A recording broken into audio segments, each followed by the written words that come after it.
Hey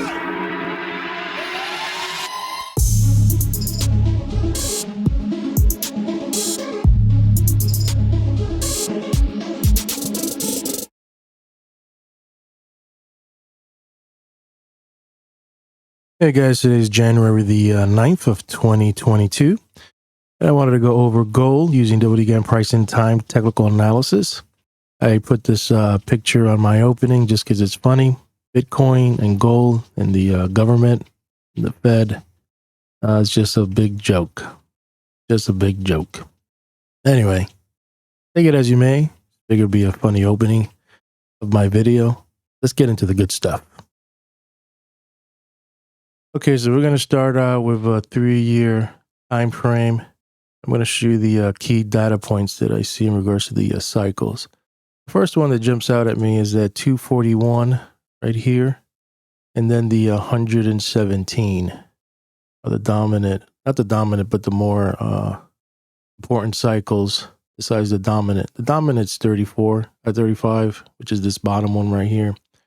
When you merge this 117 and the 241, this is what you get, a projection downward into February the 12th. So that remains to be seen, but I just wanted to show you what the data points say within this 3-year time frame. Okay, in this, I extended the time frame a little more just to see if I could get some better data points. And what comes up is the 326 and the 206. When you merge those together, what they call a composite, this is what you get to. Then you get like a nice pop into February, which kind of lines up with a lot of the seasonals that I've noticed in regards to gold. January, February, you get a nice little pop, 2 months, and then it kind of dips. It dips down, maybe into May or June. So those are the first things I notice. Take it as you may. This is what the data is showing. Gold is consolidating, and it's going to decide where it's going to go. It's going to go up, it's going to go down, but I figure I just show you the data points in regards to the cycles that I'm seeing. So in this chart, this is the yearly chart, and what I did was I wanted to see what a technique I call it MM. It's called measured moves. So these are measured moves from this point right here, and there's 2 measured moves that could be a projection where price could possibly go in the future. It could be targets of 2870 and 2442. And if we were going to go negative, a bearish projection price of 1198. These are from these past yearly moves. I've gotten them.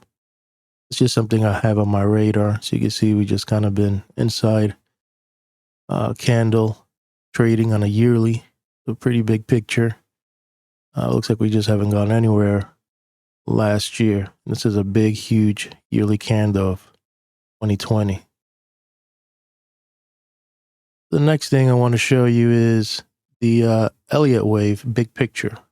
So I'm counting it as 1, 2, 3, 4, and a projection of 2714 for wave 5. Not necessarily it's going to be 2025, but I just have it as a price target. It could probably go even sooner, but if it takes 2025 to get there, I'm happy too, because I own gold myself, so that would be nice. That's a projection using the Elliott Wave technique. And now we're going to go into the monthly. I'm going to do this really quick because I don't want to make this video too long. So we'll lock on here and see what we got going on the Gann monthly waves. So right now you can see that we have to adjust this. This is supposed to be a 3 pattern count, and we didn't go anywhere. So we got to bring this a little lower. As you can see, this is a 3 wave, and I was expecting it to go higher and nothing happened. So we just been sideways. Next month will be the 4 pattern, a total of 7. So it's either going to go up into April or down into April, May, Gotta fix all this stuff, but it's 4 months in. So we'll see how it's gonna play out. That's why I have a question mark. I want to see where we close in January, and decide from there. This is what I call the Gann grid. I'm taking it from this high, doing it from the 25%. This is a Michael Jenkins technique. You can see that the 75% has been base. It's been holding a support. And at 1923 would be a possible ceiling there. But the level I'm always watching is at 1830. Have you seen my post? Just waiting for it to close above it and then see what happens. But you can see that we've been going sideways with no action either to the upside or downside. So it's just consolidating. One day you want to keep an eye on is, or in the month of April, May, which is at 62.5% in time. This was the 50%. And that's April and May. Will be interesting to see what's going to happen there. See trend lines. Let's look at the trend lines. As you can see, we're narrowing down and it's going to explode in one direction. The question is what direction we're going to go. Going to be to the upside or to the downside? It's going to have to break out of this triangle pattern. One thing I like to see when I see this triangle pattern building up, I like to see the chart I call it the squeeze play. It's an indicator from, I believe his last name is Carter. John Carter, not the movie director, but the trader John Carter. You can see, looking at the big picture on the monthly, the squeeze play or the direction of the explosion, you always have to look at the bigger time frames. It looks like it's to the downside.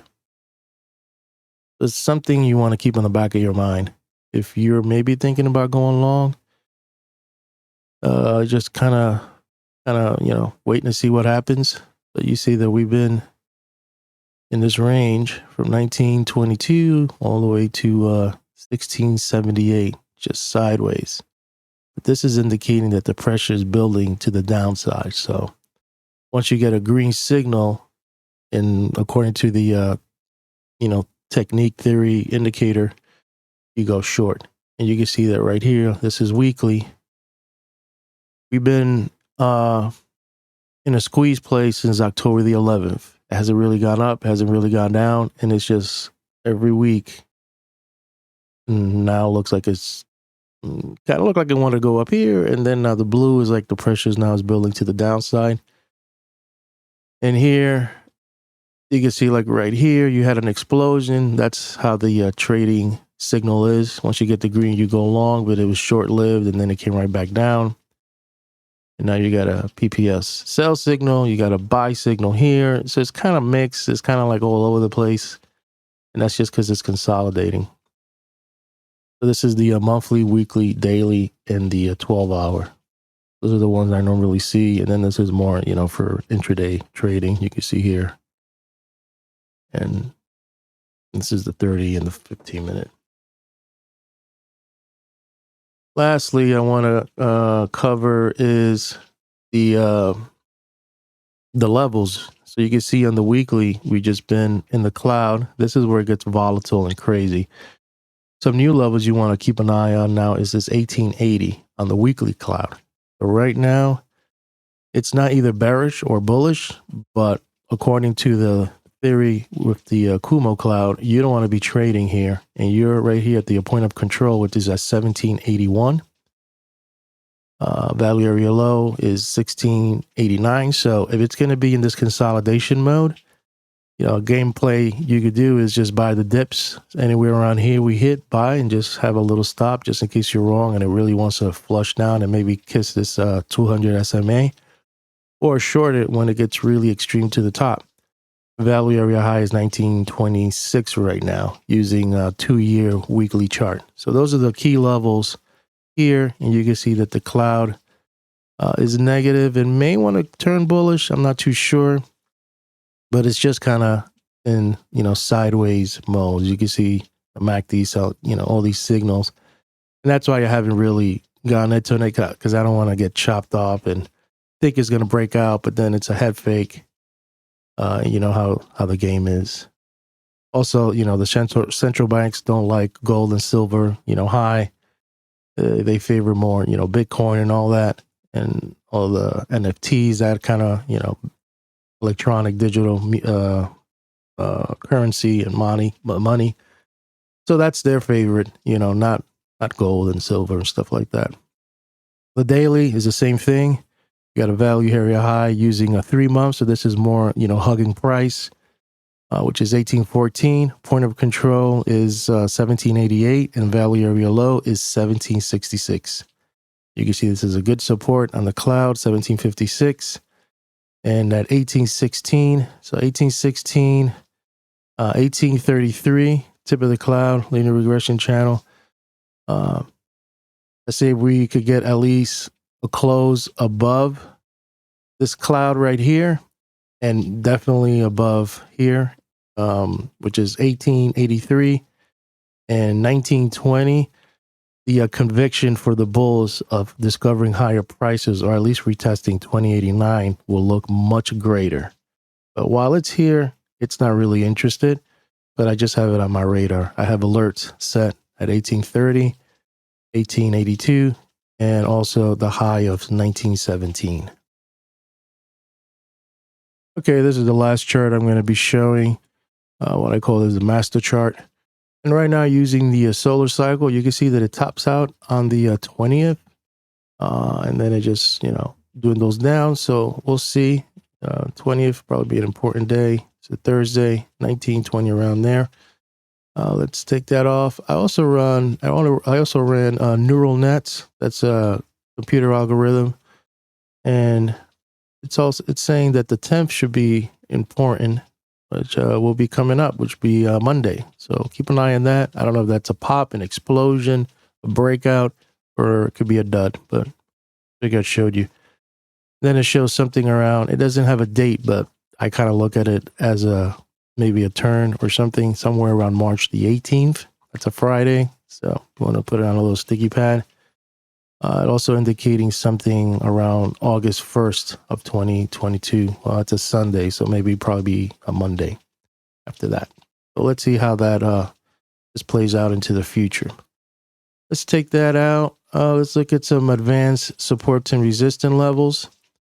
Right here is at 1825. And these are the key levels that I'll be watching within this range. Take these off, and then using the squaring the range. So I'm squaring the range from this high of 2078 and squaring it from here. I got some important dates to watch. Would be the 20th, which lines up interesting with the solar cycle up there, because it lines up with the Gann square. That's interesting. And look at the levels. And this is from, I'm anchoring from this high to this low. And what's important to see is what happens with price within the future of these 2 points. I want you to look at something using the Gann square technique.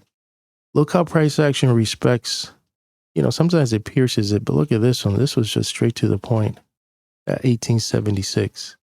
You know, here it flushes it, a fake, but this is a line to keep on your radar, which is at 1775. And these are turning points I have, or possible turning points, is the 20th and February the 9th. Put some dates there just to see how that plays out using the Gann square. And lastly, let's see if we could put some natural cycles. What we got here. So was the natural cycle. Let's see, we open this up, clean it up a little bit. This is my last presentation. So this is a 10-year cycle, well, not cycle, price action from 10 years ago. And there's a possibility that might go high into February. But, you know, that remains to be seen. As you can see, this line was 10 years ago, and look at the high where it matched up. This is a Gann theory technique that he discovered and put it on his courses and his manual. So I've always paid attention to this using the 10-year And, it could play out, but we'll see. I just wanted to show that. And then the annual decimal, it's showing, a pop, possible pop. Could be a dip and a pop, but we'll see. And then the annual, which is kind of like the solar cycle, popping out somewhere around the 20th, then down into March. And you got these two here, a little faster in mid. So what I take out of all of this, I'm just going to wait for the breakout. There could be a possibility that we might go up. There's a possibility that we may go down when I showed you the earlier cycles at the top of the presentation. So it could either go down or it could go up. The Gann wave says it could go either up, go either down. So in the meantime, what's safe, and I think what I recommend everyone is to just stay put and just wait for that breakout, that real breakout, or wait for at least it to break key levels above. But look at that level right there, which is at 1830. That's on my radar. We could close above that, small position, build in. And if we close above this 1784, add a little more. And can we retest that? 1916? Maybe that could be a target if it goes to the upside and lock in some profit, or here. If it's going to break down, then you got to, keep an eye on that level right here, 1756, 1721, and even it goes down here, 672. And if it all lines up with some of these cycles that could be possibly bottoming, if it's pushing lower, then maybe that's a good, time and place to be scooping and accumulating a little bit, and then just see maybe if it turns up to the upside. So hopefully you like this video, but those are my thoughts, my opinions. I'm not a financial advisor, so, do your own diligence and research. But, if you want to at least kind of idea of what could be probabilities and possibilities of what gold could be going somewhere, in the next couple of months, this is what I came up with. So I'll leave it at that. Hopefully you got a great trading week, and I'll see you again using the Gann price and time technical analysis.